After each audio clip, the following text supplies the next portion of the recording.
ഭഗവാൻ ഒരിക്കലും നമ്മളെ തളർത്താനായിട്ട് വിഷമങ്ങൾ തരാറില്ല. നമ്മുടെ ഉയർച്ചയ്ക്ക് വേണ്ടിയാണ് അത് എന്ന് നമ്മൾ മനസ്സിലാക്കണം. വിഷാദം ഒരു മോശമായ കാര്യമല്ല. അർജുന വിഷാദം കൊണ്ടാണ് ഭഗവാൻ ഗീത ഉപദേശിക്കുന്നത്. അതുപോലെ തന്നെ മറ്റൊരു വിഷാദത്തിന് ഉദാഹരണമാണ് പരീക്ഷിത് രാജാവിൻ്റെത്.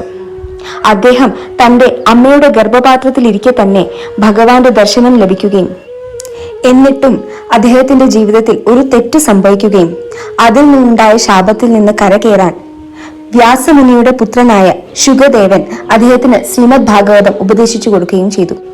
ദേവി മഹാത്മ്യം ഉണ്ടായതും സുരത രാജാവിന്റെയും സമാധി എന്ന വ്യാപാരിയുടെയും വിഷാദത്തിൽ നിന്നാണ്.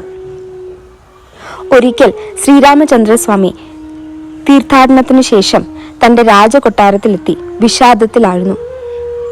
തന്റെ പ്രിയപുത്രന്റെ അവസ്ഥ കണ്ട് ദശരഥ മഹാരാജാവും വിഷാദത്തിലായി. ഇതു കണ്ട് വിശ്വാമിത്ര മഹർഷി ദശരഥ മഹാരാജാവിനോട് കാര്യം അന്വേഷിക്കുകയും അതു കേട്ട് വസിഷ്ഠ മുനി ശ്രീരാമസ്വാമിക്ക് ഉപദേശിച്ചു കൊടുക്കുന്നതാണ് ഭാരതത്തിന്റെ മറ്റൊരു മഹാഗ്രന്ഥമായ യോഗ വസിഷ്ഠ മഹാരാമായണം. നമ്മളെല്ലാവരും ജീവിതത്തിൽ സന്തോഷവും സമാധാനവും ആരോഗ്യവും സ്നേഹവും ഒക്കെ ആയിട്ടിരിക്കാനാണ് ആഗ്രഹിക്കുന്നത്. നമ്മുടെ ജീവിതത്തിന്റെ യഥാർത്ഥ ലക്ഷ്യവും അതിലേക്കുള്ള മാർഗവും അറിയാമെങ്കിൽ നമ്മുടെ ജീവിതയാത്ര സുഗമമായി. ഹരി ഓം തത്സത്ത്.